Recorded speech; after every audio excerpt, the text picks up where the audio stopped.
नमस्कार दोस्तों, genius online study YouTube channel पर आपका स्वागत है।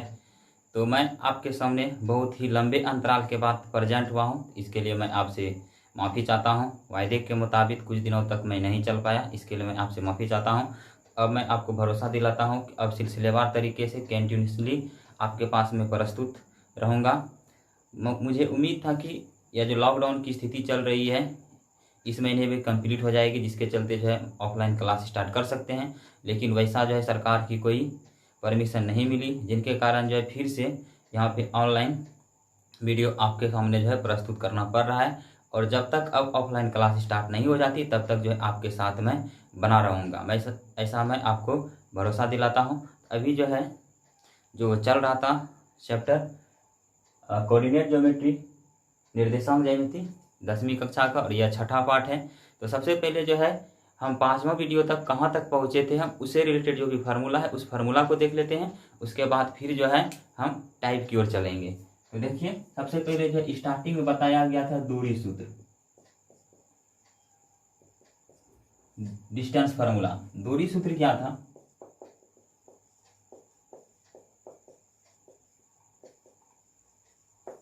डिस्टेंस फार्मूला क्या था? जैसे कि मान लीजिए एक बिंदु है यहाँ पे ए और एक बिंदु यहाँ पे बी। इसका नियमक दिया हुआ है x1 y1 और इसका नियमक दिया हुआ है यहाँ पे x2 y2। तो इन दोनों बिंदु के बीच का दूरी निकालने के लिए कहता था, यानी कि ए बी निकालना है, बीच की दूरी। तो फार्मूला क्या बताए थे? x1 माइनस x2 का होल स्क्वायर, उसके बाद y1 माइनस y2 का होल स्क्वायर पर रूट, यही था।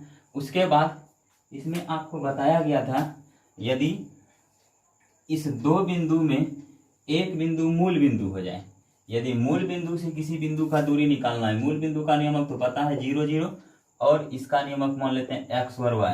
तो मूल बिंदु हो जाए, मूल बिंदु से यदि किसी बिंदु की दूरी निकालना है, इसका फॉर्मूला बताए थे x square plus Y square पर रूट। यह था फर्स्ट चैप्टर। उसके बाद जो है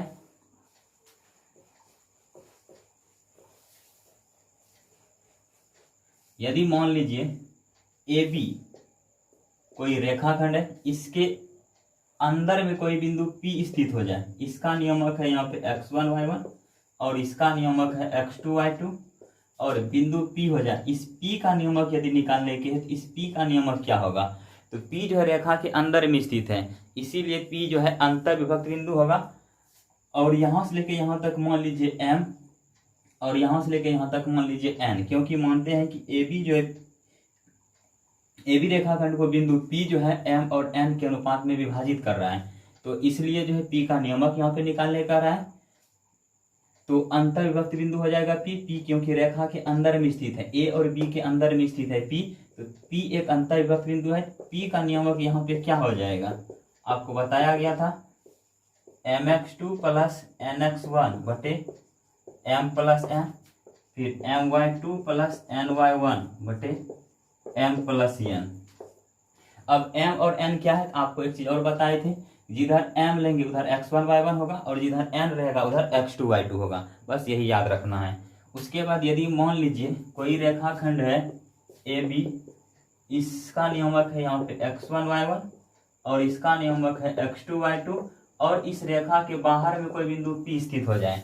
यहाँ देखिए रेखा के अंदर में है, यानी ए और बी के बीच में, जरूरी नहीं ठीक बीच, इस दोनों के जो है अंदर में है P।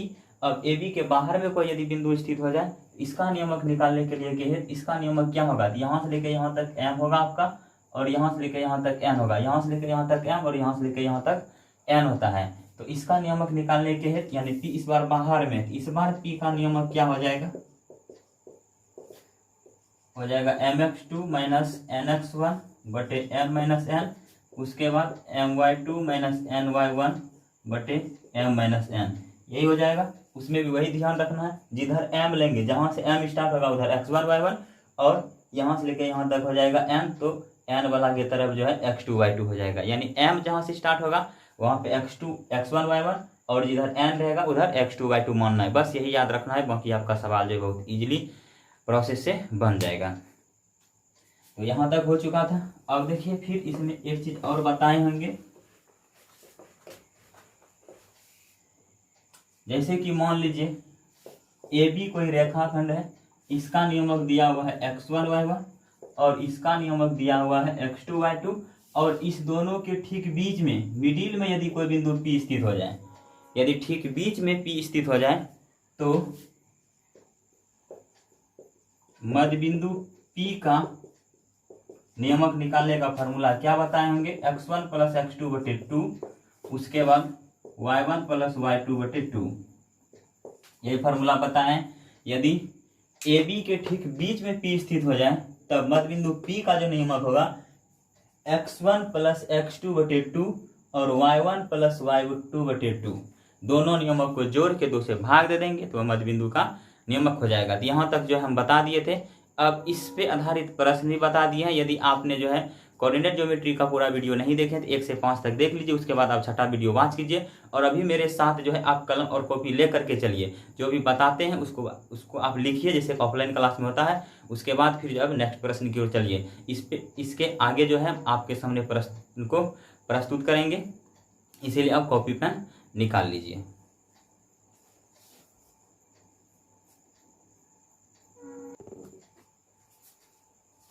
देखिए इस प्रश्न को देखते हैं। प्रश्न देखिए क्या कहता है, वह अनुपात ज्ञात करें जिसमें बिंदु 2y उस रेखाखंड को विभाजित करती है, तो उस रेखाखंड को विभाजित करती है जो बिंदुओं 4, 3 और 6, 3 को मिलाने से बनती है। यानी कि बिंदु 4 और 6, 3 को मिलाने से एक रेखाखंड बन रही है। सबसे पहले फिगर ड्रॉ कर लेते हैं। यह है एक रेखाखंड, इसको मान लेते हैं AB। इस दो बिंदु को मिलाने से जो एक रेखाखंड बन रही है, इसका नियमक मान लेते हैं 4, 3 और इसका नियमक मान लेते हैं 6, 3। इस दोनों को क्यों मान ले AB को जो है नियमक, क्योंकि यह देखिए इस दोनों बिंदु को मिलाने से जो रेखाखंड बनती है उस रेखाखंड को जो है एक तीसरा बिंदु 2y जो है उसको विभाजित करती है। तो इसका मान लिए A और इसका मान लिए B, इसका नियमक 4, 3 और इसका नियमक मान लिए 6, 3। अब इस रेखाखंड को जो है कोई तीसरा पॉइंट जो है विभाजित कर रहा है, जिसका नियमक दिया हुआ है 2y और इसको मान लेते हैं हम P। यहाँ पे देखिए P जो है आप बाहर भी मान सकते हैं और अंदर भी मान सकते हैं, इसमें कोई प्रॉब्लम नहीं होगा। तो जो जो पहले यहाँ पे माने उसको लिख लीजिए। पहले लिखेंगे माना A का नियमक 4, 3, B का नियमक 6, 3 तथा P का नियमक 2y। तो अब इसमें देखिए करना क्या है, आप जो है P को अंदर वाला माने हैं, यानी कि अंतर विभक्त बिंदु मान लिए हैं P को। तो P का जो है यहाँ पे फार्मूला लिख दीजिए। तो आप देखिए यहाँ P का जो है P का 2 नियमक होता है, एक होता है P का x नियमक, एक होता है y नियमक। तो यहाँ पे P का जो फार्मूला लिखेंगे, कौन सा फार्मूला लिखेंगे, x वाला नियमक का फार्मूला लिखेंगे कि y वाला नियमक का फार्मूला लिखेंगे। तो याद रखिएगा जो यहाँ पे मान दिया हुआ रहेगा वही नियमक का फार्मूला लिखेंगे। तो P का यहाँ पे x नियमक दिया हुआ, इसीलिए P का यहाँ x नियमक का फार्मूला लिखेंगे। यदि P का y नियमक दिया हुआ रहता तो P का y नियमक का फार्मूला लिखते। ये लिखेंगे यहाँ पे हम, क्योंकि P का x नियमक तो क्या हो जाएगा mx2 प्लस nx1 प्लस होगा, क्योंकि यहाँ पे जो है अंतर विभक्त बिंदु माने हैं, बटे m प्लस n। अब जो है आराम से आप जो है काम कीजिए, यहाँ से लेकर यहाँ तक इसको m मान लीजिए और यहाँ से लेकर यहाँ तक जो है n मान लीजिए। यदि हम इधर m माने हैं, x1 y1 इधर ही होगा मेरा। P का x नियमक कितना है 2 है, उसके बाद m लिखते हैं, उसके बाद x2 6 वाला मान हो जाएगा, 4 नहीं होगा क्योंकि x1 y1 किधर होता है, जिधर जो है मेरा m होता है, और x2 y2 किधर होता है, जिधर n होता है। m गुना हो जाएगा 6 प्लस फिर n का मान कितना है निकालना है। उसके बाद x1 का मान कितना हो जाएगा 4 बटे हो जाएगा m प्लस n, इसके नीचे एक। अब क्रॉस मल्टीप्लीकेशन कर दीजिए, बीच में बराबर है इधर यहाँ का प्रयोग कीजिए। 2 गुना m 2m 2 गुना n 2n, 1 से गुना करेंगे कोई अंतर नहीं होगा, 6m प्लस 4n हो जाएगा। उसके बाद इसको इधर लेकर के आ जाइए, 2m माइनस 6m, फिर यहाँ पे 4n है, इसको इधर दे दीजिए, माइनस 2n हो जाएगा। अब हो गया 2m में 6m घट जाएगा तो माइनस 4m, फिर 4n में 2n घटेगा तो 2n। अब अनुपात निकालना था आपको, यानी कि m बटे n निकालना है। m इधर रहने देते हैं, n को इधर लेकर के आ जाते हैं, फिर 2 इधर है, माइनस 4 को इधर लेकर के चल जाते हैं, इसको कटा देंगे तो माइनस 1 बटे 2 हो जाएगा। कहने का मतलब है मेरा अनुपात निकला m अनुपात n निकला माइनस 1 अनुपात 2। तो यहाँ पे देखिए माइनस से आपको टेंशन नहीं लेना है। माइनस का मतलब है कि यह जो पी माने हैं अंदर, वो अंदर में नहीं होगा। यदि अनुपात निकालते वक्त माइनस आ जाए तो इसका मतलब है कि यह जो पी बिंदु होगा यह अंदर में नहीं होगा, बल्कि जो है पी जो रेखाखंड के बाहर हो जाएगा। यानी पी जो है एक बाह्य विभक्त बिंदु है। यह कौन बता रहा है? यह ऋणात्मक चिन्ह बता रहा है। यही हो गया, यहाँ पे लिख भी सकते हैं। अतः अनुपात के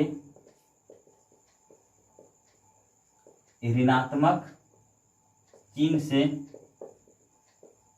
स्पष्ट है कि P बाह्य विभक्त बिंदु है। यहां तक में किसी प्रकार का प्रॉब्लम नहीं होना चाहिए। अब यहां तक आप लिख सकते हैं, उसके बाद वीडियो देख सकते हैं। अब देखिए इसमें एक प्रश्न और ऐड था, आप y का भी नियमक निकालिए। तो आसानी से आप निकाल सकते हैं y का नियमक। यहाँ पे मिटाते हैं इसको। तो y का नियमक लिखेंगे, क्योंकि y का नियमक तो फिर वही कीजिए, आप बाहर भी बना सकते हैं, फिगर इससे भी बना सकते हैं। Formula my2 minus ny1, m नहीं माइनस नहीं प्लस होगा, क्योंकि यहाँ पे अंदर भी माने हैं, बट m प्लस n। तो m का मान देखिए कितना निकल गया है, m का मान माइनस निकला है, -1। फिर y2 का मान कितना हो जाएगा यहाँ पे 3, प्लस n का मान जो है कितना माने हैं 2 निकला है। फिर y1 का मान कितना है 3 बटे -1 प्लस 2। अब इसको सॉल्व कीजिए, -1 गुना 3 3, 2 गुना 3 6, -1 प्लस 2 1, 6 प्लस 3 कितना हो जाएगा 9 हो जाएगा। तो y का मान आपका निकल गया।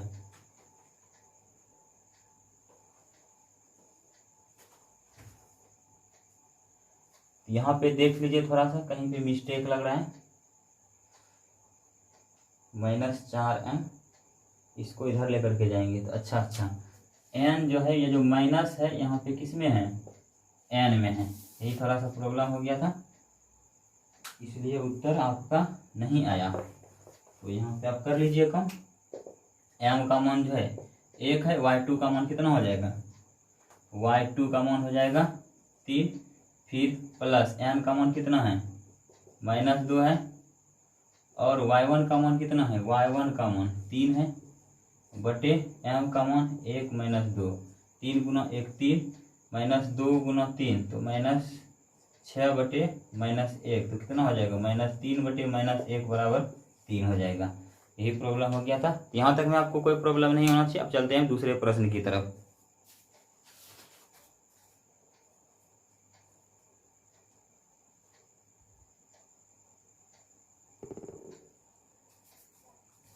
देखिए अगला प्रश्न जो है बोर्ड पे जो अंकित है, यह बहुत वीवीआई प्रश्न है, इसको जो है अच्छे से समझते हैं।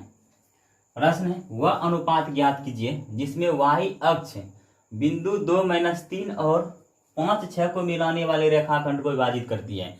यहाँ पे देखिए बात क्या है, पिछला प्रश्न में क्या बात था, दो जो बिंदु को मिलाने वाले जो रेखाखंड था उसको कोई तीसरा बिंदु विभाजित किया था। और इस बार क्या है, यह जो दो बिंदु है 2 - 3 और 5 6 को मिलाने से जो रेखाखंड बन रही है, मान लेते हैं इसको क्या 2 - 3 और इसको मान लेते हैं 5 6। इस दोनों बिंदु को जो मिलाने वाली रेखाखंड है, इस रेखाखंड को विभाजित कौन कर रही है, y अक्ष काट रही है। तो y अक्ष काट रही है, तो y अक्ष कैसे काटेगा, इस प्रकार से काटेगा। यह मेरा हो जाएगा y अक्ष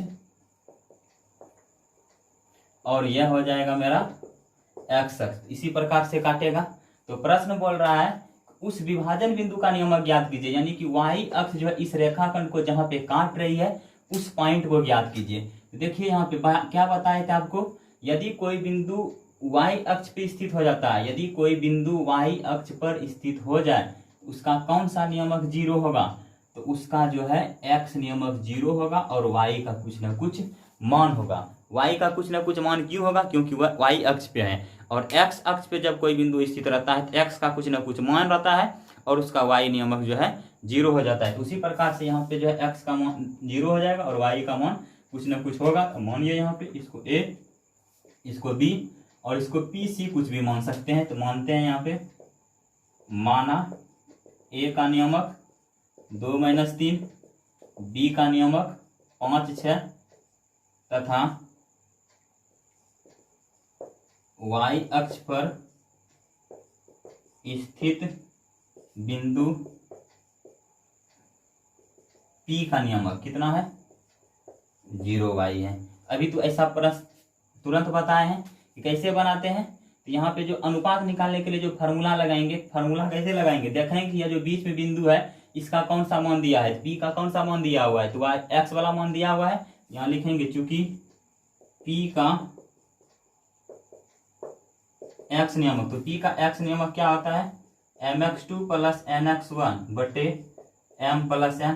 अब जो है फार्मूला सेट कीजिए, तो P का x नियमक कितना है, तो 0 है। इधर जो है यहाँ का प्रयोग करते हैं mx2, तो m का मान नहीं है, x2 का मान क्या हो जाएगा, देखिए यहाँ से लेके यहाँ तक m मानते हैं और यहाँ से लेके यहाँ तक जो है n मानते हैं।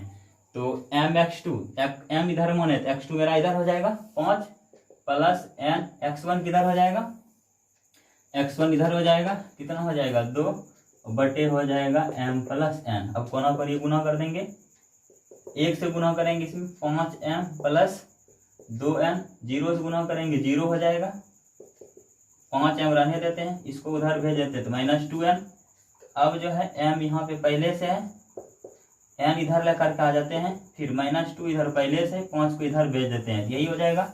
यानी कि इस बार जो अनुपात मेरा निकला m अनुपात n बराबर -2 अनुपात 5, यह हो गया।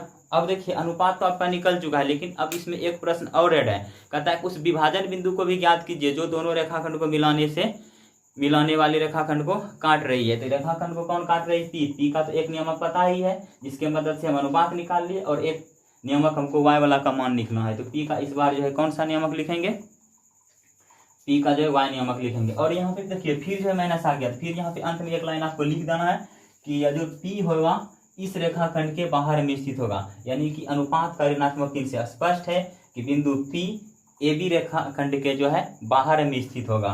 तो अब जो है P का जो है y नियमक निकालिए।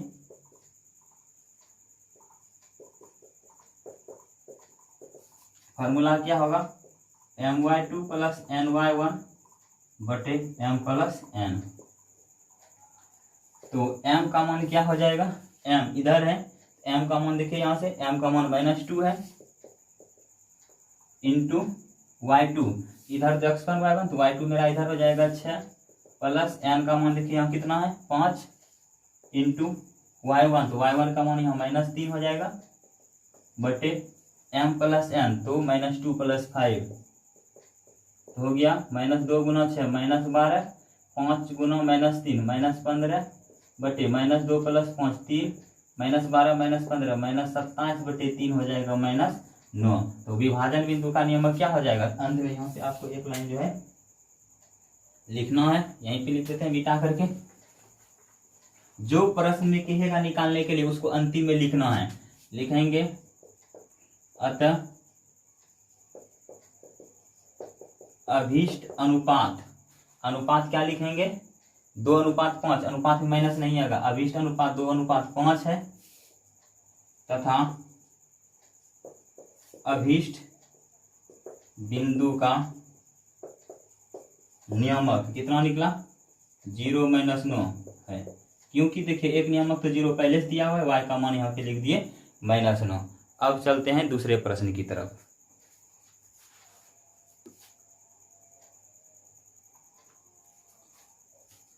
देखिए अब नेक्स्ट प्रश्न, यह प्रश्न जो है कोऑर्डिनेट ज्योमेट्री का सबसे बड़ा प्रश्न होगा, लेकिन सबसे इजी प्रश्न होगा, बल्कि आपको एक प्रोसेस के आधार पे चलना है, बहुत इजी प्रश्न है। तो पहले जो प्रश्न दिया हुआ है उसको पढ़ करके हम फिगर बनाते हैं। कहता है यदि -3 2 1 -2 और 5 6 एक त्रिभुज के भुजाओं के मध्य बिंदु हो। सबसे पहले एक त्रिभुज बना दीजिए और उसका मध्य बिंदु ड्रॉ कर दीजिए। तो यही हो गया एक त्रिभुज, इसको मानते हैं A B और C। इस त्रिभुज का कोई न कोई मिडिल पॉइंट भी होगा जिसका नियमक दिया हुआ है। देखिए -3 2 1 -2 और 5 6 त्रिभुज के भुजाओं के मध्य बिंदु है, तो इसको मान लीजिए कुछ D E F या PQR। इसका मध्य बिंदु मान लेते हैं -3 2 और E का मध्य बिंदु मान लेते हैं 1 -2 और F का मान लेते हैं 5 6। यह हो गया, लेकिन त्रिभुज का नियमक नहीं दिया हुआ है और त्रिभुज का नियमक आपको निकालना भी है। तो उसका मान लीजिए यह जो पहला शीर्ष है इसका नियमक मान लीजिए x1y1 और इसका मान लीजिए x2y2 और इसका मान लीजिए x3y3, ऐसा हम मान सकते हैं। अब देखिए जितना काम हम यहाँ पे किए उसको लिखते हैं, लिखेंगे यहाँ पे माना एक त्रिभुज ABC है जिसमें मध्यबिंदु DEF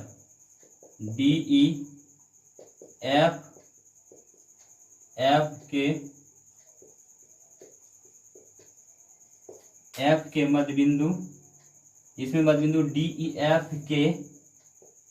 DEF का नियमक क्रमशः, तो D का नियमक कितना माने हैं -3 2 और E का माने हैं 1 - 2 और F का माने हैं 5 6 है, तथा इनके शीर्ष AB एवं C का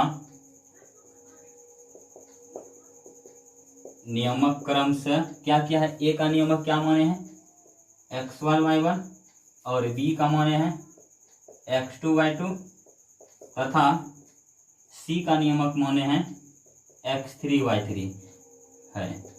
तो देखिए जो चीज पहले प्रश्न में रहता है तो सब्जेक्टिव एग्जाम का नियम है कि सबसे पहले उसके उसी चीज को खोज करके निकाल दीजिए तो आपको 1 नंबर मिल जाएगा। और यही होता है बिहार बोर्ड में कॉपी जांच करने का तरीका भी, और CBSE में भी, और किसी भी बोर्ड में जो पहले प्रश्न में रहता है उसको पहले प्रश्न से पढ़ करके निकाल दीजिए तो आपको 1 नंबर मिल जाएगा। अब हम आगे चलते हैं। तो अब जरा से यहाँ पे देखिए आप, यह जो D का जो नियमक निकाला गया है, D का जो X नियमक और Y नियमक निकाला गया है, कैसे निकाला गया होगा यहाँ पे देखिए लिखेंगे। और जो काम हम एक शीर्ष के साथ करेंगे, एक मध्य बिंदु के साथ करेंगे, वही काम हम सबके साथ करेंगे। यहां लिखेंगे चूंकि मध्य बिंदु D का X नियमक, तो देखिए मध्य बिंदु D का जो X नियमक निकाला गया होगा, कैसे निकाला गया होगा, x1 और x2 को जोड़ करके और 2 से भाग दे दिया गया होगा। क्योंकि मध्य बिंदु का नियमक निकालने का क्या फॉर्मूला होता है, इसको और इसको जोड़ के 2 से भाग देते हैं, x1 प्लस x2/2 हो जाएगा। अब D का x नियमक कितना है -3, तो -3 बराबर हो जाएगा यहाँ पे x1 प्लस x2/2, इसके नीचे 1 कोना गुनी गुना, इसीलिए x1 प्लस x2 बराबर हो जाएगा -6। इसको मान लेंगे समीकरण फर्स्ट। यहाँ तक में कोई प्रॉब्लम नहीं। यदि प्रॉब्लम समझने में होता है फिर से वीडियो वॉच कर लीजिए, फिर से देखिए, चीजें क्लियर हो जाएगी। अब मध्य बिंदु D का जो X नियमक निकाले, उसी प्रकार से मध्य बिंदु D का Y नियमक भी निकालेंगे। अब मध्य बिंदु D का Y नियमक, तो क्या हो जाएगा, मध्य बिंदु देखिए D है, इसका जो है Y नियमक कैसे निकलेगा, y1 प्लस y2/2 किया गया होगा, तो y1 प्लस y2/2 किया गया होगा।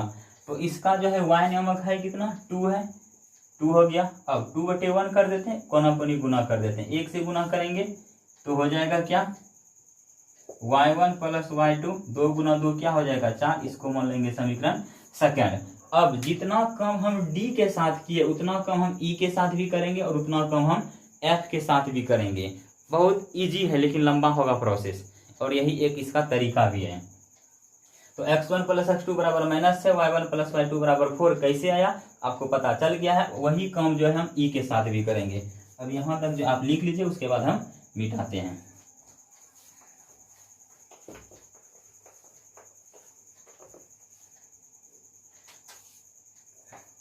अब देखिए यहाँ पे,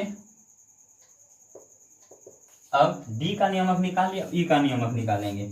क्योंकि E का X नियमक तो कैसे निकला होगा, E का X नियमक, या जो 1 मान आया है कैसे आया है, इसको और इसको जोड़ के 2 से भाग दे दिया गया होगा, यानी x2 प्लस x3/2 कर देंगे। यहाँ हो जाएगा x2 प्लस x3/2।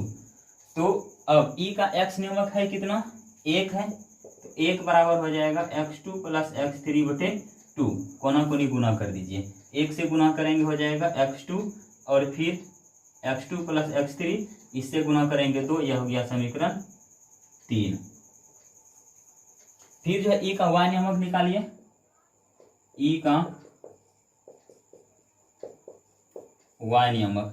तो ई का y नियामक कितना निकला होगा, ये कितना निकला, -2। कैसे आया होगा, y2 + y3/2 क्या होगा, y2 + y3/2 मान रख दीजिए, -2 बराबर हो जाएगा y2 + y3/2। इसके नीचे एक कोना कोनी गुना कीजिए, एक से गुना करेंगे y2 + y2 + y3 -2 गुना 2 तो -4। इसको मान लेंगे समीकरण 4। यहाँ तक में किसी प्रकार का प्रॉब्लम नहीं होना चाहिए। फिर जितना काम जो है हम ई के साथ किए उतना काम हम उतना काम जो है एफ के साथ भी करेंगे, क्योंकि एफ का एक्स नियामक। तो कैसे निकलेगा, हम डायरेक्ट निकालते हैं। एफ नियामक जो है एक्स नियामक कैसे निकला होगा, x1 + x3 किया गया होगा, x1 + x3/2। अब इसका एक्स नियामक कितना है, 5 है, तो 5 बराबर हो जाएगा x1 + x3/2। इसके नीचे एक कोना कोनी गुना कर दीजिए, तो इसीलिए हो जाएगा x1 + x3, 5 × 2 हो जाएगा 10। इसको मान लेंगे समीकरण हम 5। यहाँ तक में किसी प्रकार का समस्या नहीं, यहाँ तक में कोई दिक्कत नहीं। यहाँ तक आप लिख लीजिए, उसके बाद फिर हम आगे लिखते हैं, इसको मिटाते हैं। एफ का एक्स नियामक निकल गया है। अब एफ का y नियामक का फॉर्मूला क्या होता है, देख लीजिए क्या हो जाएगा, y1 + y3/2, y1 + y3/2। इसका मान कितना है, 6, तो 6 बराबर हो जाएगा y1 + y3/2। अब कोना कोनी गुना करेंगे तो y1 + y3 बराबर हो जाएगा 12। इसको मान लेंगे समीकरण हम 6। बहुत इजी है, जो काम हम एक बिंदु के साथ किए वही काम तो सबके साथ करते आ रहे हैं, कोई प्रॉब्लम नहीं। अब देखिए आगे क्या करना है, एक्स वाला मान जिस जिस समीकरण में है सभी समीकरण को जोड़ दिया जाएगा। तो देख लीजिए किसमें है एक्स वाला मान, 1 में है, फिर 3 में है, फिर 5 में है। यानी समीकरण 1, समीकरण 3 और समीकरण 5 को यहाँ पे जोड़ देना है। उसके बाद जो है किसको जोड़ेंगे, यानी आप जोड़ दीजिए, किसको किसको जोड़ना होगा लिखेंगे आप, क्योंकि समीकरण 1 + समीकरण 3 + समीकरण 5, समीकरण 1 + समीकरण 3 + समीकरण 5 से क्यों जोड़े इन सबको, क्योंकि 1 में भी x है, 3 में भी x वाला मान है और 5 में भी x वाला मान है। तो इसीलिए जो है हम सबको क्या करेंगे, जोड़ देंगे। तो समीकरण 1 में देखिए x वाला मान है x1 + x2 बराबर हो जाएगा -6। फिर समीकरण 3 कहाँ पे है, x2 +, या तो ऐसे जोड़ दीजिए, 1 हो गया। समीकरण जोड़ने का तरीका क्या होता है, बायां को बायां पक्ष से और दायां को दायां पक्ष से जोड़ते हैं। तो समीकरण 1 का बायां पक्ष x1 + x2, फिर समीकरण 3 का बायां पक्ष x2 + x3 है, फिर समीकरण 5 का बायां पक्ष x1 + x3 है। अब दायां पक्ष को दायां पक्ष से जोड़ेंगे, 1 का देख लीजिए दायां पक्ष -6 प्लस 3 का देख लीजिए 2, फिर 5 का देख लीजिए, यहाँ हो जाएगा कितना 10। अब x1 + x1 2x1, x2 + x2 2x2, x3 + x3 2x3, -6 + 2 कितना हो जाएगा, यहाँ 2 + 10 12, 12 में 6 घटेगा, यहाँ 6, इसीलिए यहाँ 2 कॉमन, x1 + x2 + x3 बराबर कितना हो जाएगा 6। आप इसको याद रखिएगा, एक मान का है कि इसका काम अभी नहीं हुआ है, y1 + y2 बराबर 4 है, यह समीकरण 1 है। इसको यहाँ से मिटा लेते हैं।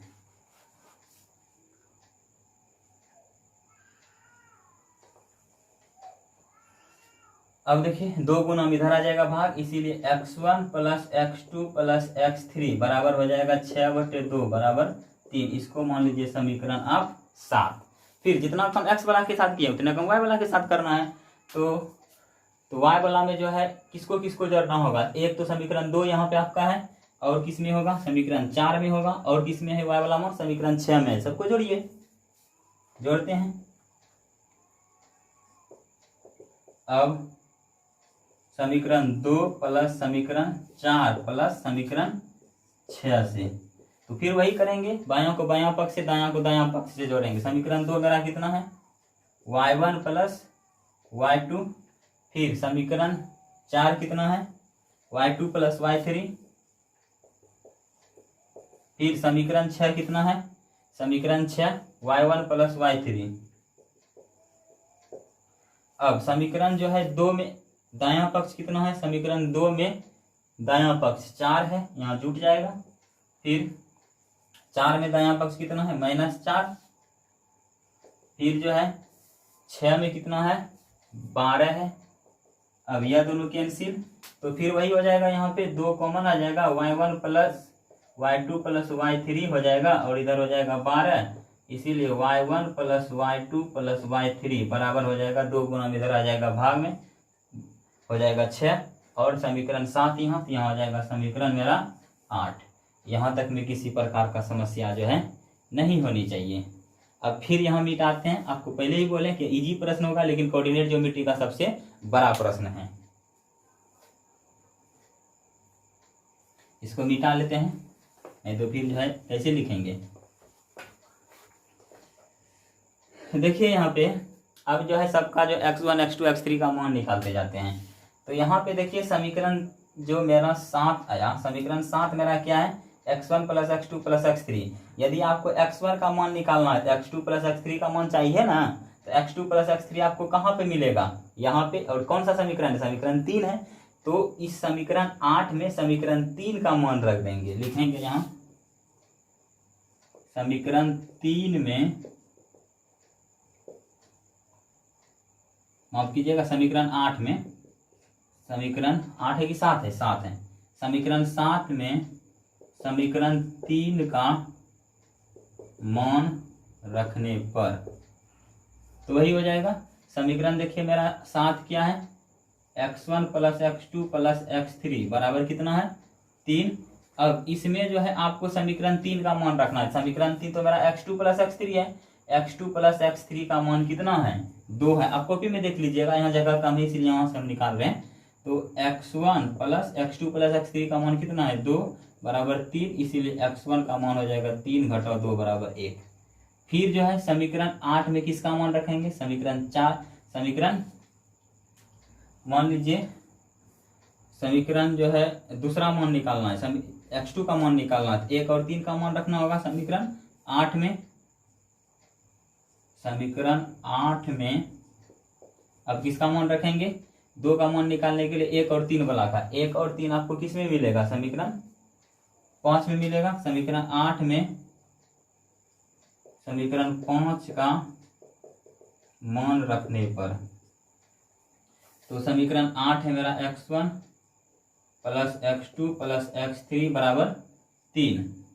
तो x1 प्लस x3 का मान कितना है, यानी 5 का मान कितना, x1 प्लस x3 का मान 10 है। तो यहाँ हो जाएगा क्या, x2 प्लस 10 बराबर 3, इसीलिए x2 बराबर हो जाएगा 3 घटाओ 10 बराबर -7। तो यह x2 का मान आपका निकल गया। उसी प्रकार से जो है अब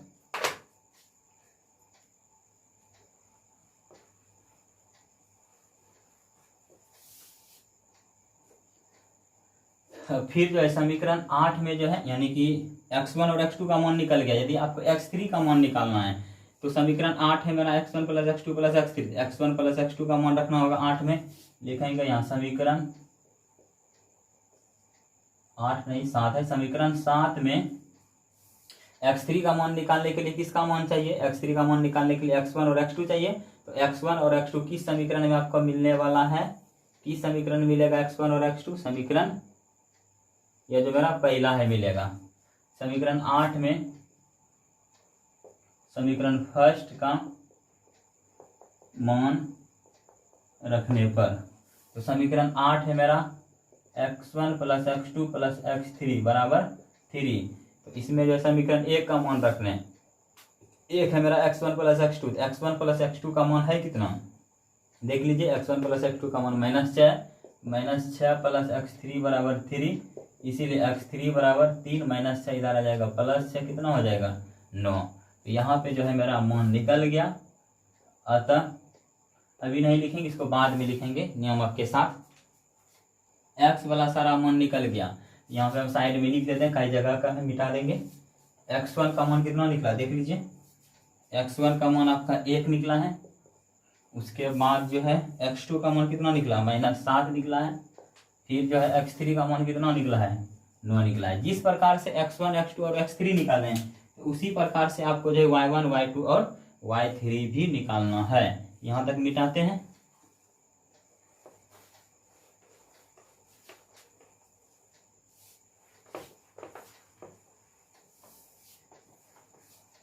देखिए आपको क्या करना है, यह जो मेरा समीकरण 8वां है, इसमें y1, y2 और y3 का मान निकालने के लिए क्या करेंगे, बारी बारी से जैसे सब समीकरण का मान जो है रखते जाएंगे। लिखेंगे यहाँ पे हम समीकरण 8 में समीकरण 2, 4 एवं 6 का मान रखने पर, इस बार एक ही बार जो है लिखेंगे, बार बार कितना लिखेंगे। समीकरण 8 मेरा क्या है देखिए, y1 plus y2 plus y3 बराबर कितना है यहाँ पे 6।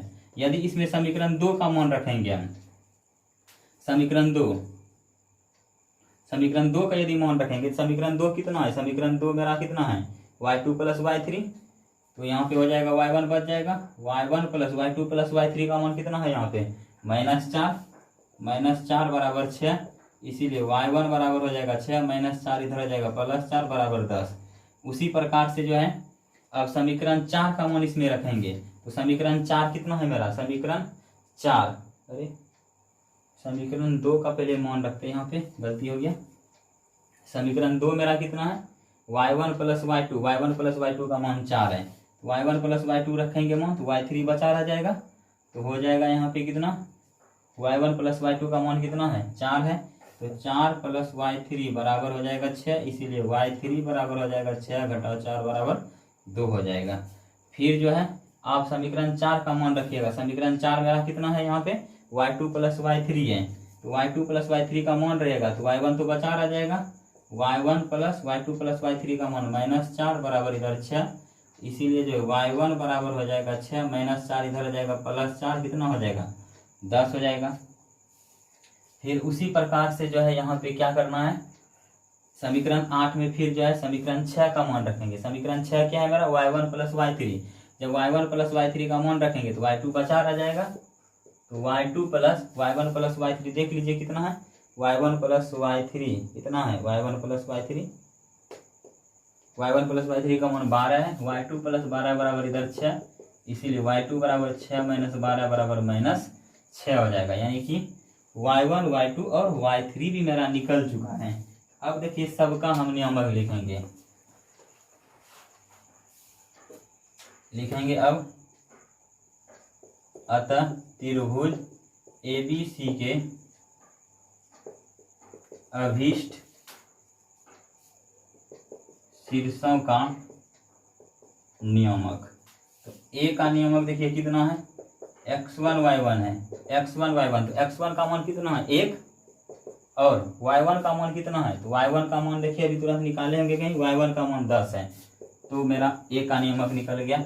और B का नियामक कितना माने हैं, x2 y2 माने हैं, तो x2 का मान देखिए कितना है -7, और जो है y2 का मान कितना निकला है, y2 देख लीजिए, y2 कहाँ पे है, y2 कहाँ पे निकाले -6, तथा C का नियामक जो है कितना माने हैं, x3 y3 माने हैं, तो x3 का मान देख लीजिए 9 है, और y3 का मान कितना निकाले हैं, y3 का मान 2 है, तो सबका नियामक निकल गया। तो इसी प्रकार से निकालेंगे। यह एक बड़ा प्रश्न है, कोऑर्डिनेट ज्योमेट्री का यही सबसे बड़ा प्रश्न है, और यह सबसे इजी है, एक प्रोसेस के आधार पर आपको चलना है। यदि एक बार में समझ नहीं आया फिर दोबारा वीडियो देखिए, एक बार बना लीजिए फिर उसको देखिए, एक बार बनाइए फिर उसको देखिए, ऑटोमेटिक आपको समझ में आएगी। आपसे ये उम्मीद करते हैं।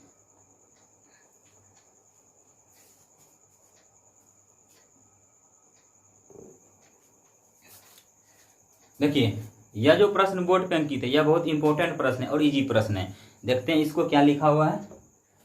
यदि 1 2 4 y x 6 और 3 5 एक समांतर चतुर्भुज के क्रमागत शीर्ष हैं। क्रमागत शीर्ष का मतलब क्या है, यानी सबसे पहले एक समांतर चतुर्भुज हम बना लेते हैं।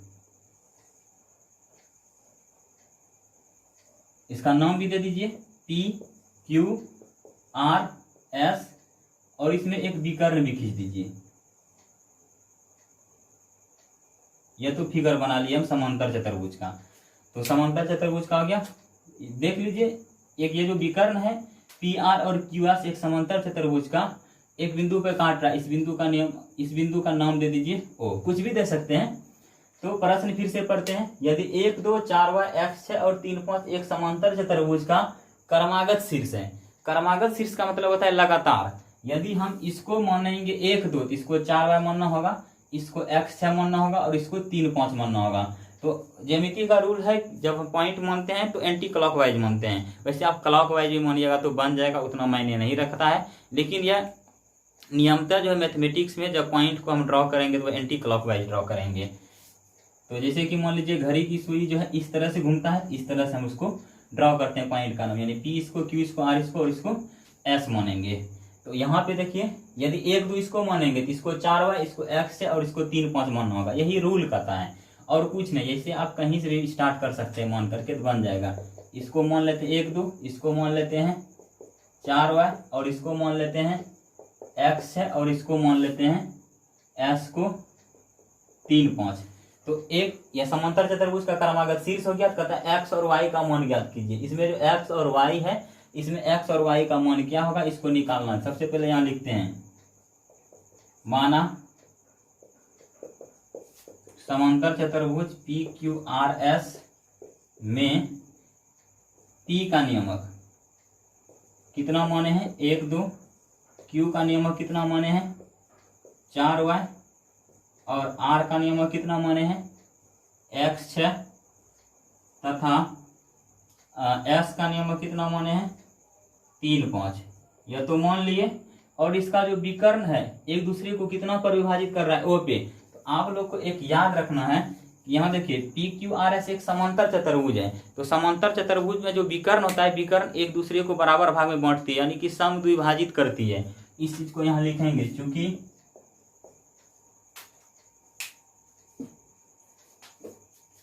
चूंकि हम जानते हैं कि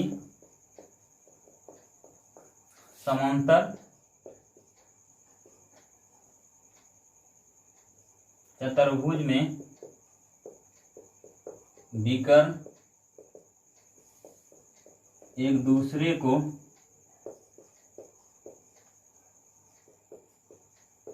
समद्विभाजित करती है।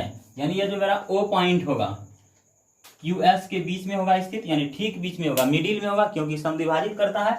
और ये जो O होगा PR के भी बीच में होगा।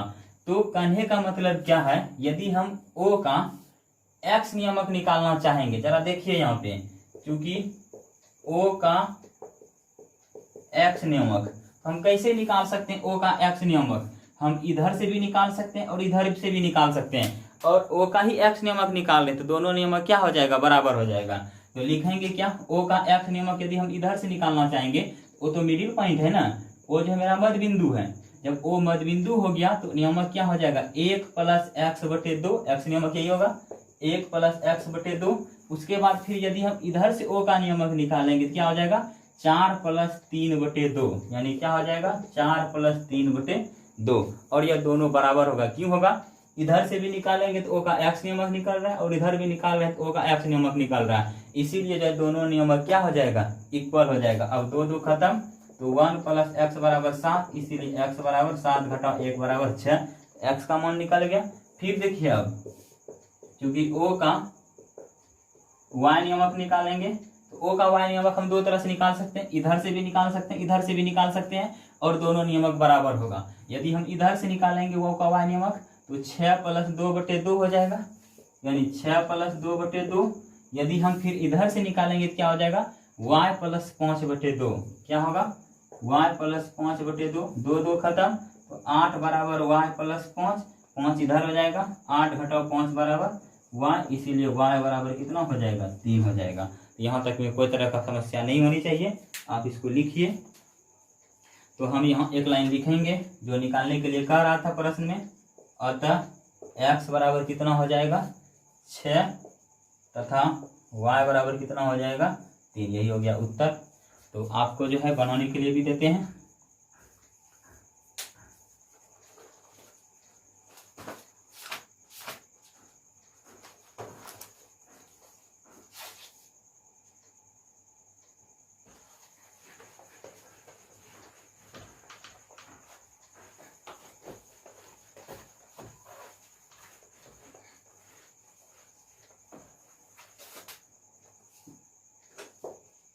देखिए,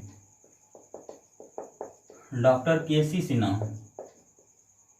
बुक ले लीजिएगा या होमवर्क दे रहे हैं आपको। जो है एक्सरसाइज 7.3 निकाल लेना है। इसमें हम जो है 1 से लेके 7 नंबर तक बनाने के लिए पहले देख चुके हैं। तो आपको जो है 8 से लेकर के 16 तक बनाना है। क्वेश्चन नंबर 8 से लेके 16 तक जो है बना लेना है। इसमें जो भी समस्या होगी आपको जो है आप रात के जो है 8 से 9 बजे से पहले जो है 8 बजे से पहले मान लीजिए 8 बजे से पहले जो है मेरा एक व्हाट्सएप नंबर है 94-384-576। इस पे जो है आप जो है भेज दीजिएगा लिख करके। जो भी समस्या होगी आपको इस पे आप जो है भेज सकते हैं। यदि आप व्हाट्सएप पे नहीं भेजना चाहते हैं इस वीडियो के कमेंट सेक्शन में जो है आप सवाल नंबर लिख लीजिएगा, सवाल नंबर दे दीजिएगा। हमको इस सवाल को बनाने में प्रॉब्लम हुई है तो हम सबसे पहले जब दूसरा वीडियो अपलोड करेंगे सबसे पहले आपकी प्रॉब्लम को यहाँ सॉल्व करेंगे, उसके बाद हम अगला टाइप बताएंगे, ताकि जो है हम आपको आभास करा सकें कि आपके साथ जो है कंटिन्यूसली जो है बने हुए हैं। आप जो है एक ऑनलाइन स्टडी नहीं कर रहे बल्कि आपके साथ जो है आपके घर में जो है बैठा करके आपके घर में जा करके हम जो है टीचिंग का काम कर रहे हैं। आपको ऐसा फील हो, मेरा यह उद्देश्य है, आपको हम ऐसा फील कराना चाहते हैं और कोई बात नहीं है। तो आप जो है बना लीजिएगा और उम्मीद करता हूँ आज का वीडियो आपको बहुत अच्छा लगा होगा और आप जो है इस वीडियो को अपने दोस्तों के पास भी भेजने का प्रयास कीजिए, साथियों में शेयर कीजिए, ताकि अधिक से अधिक संख्या में जो है इस वीडियो से छात्र या छात्राएं लाभान्वित हो सकें। आज के लिए इतना ही, धन्यवाद।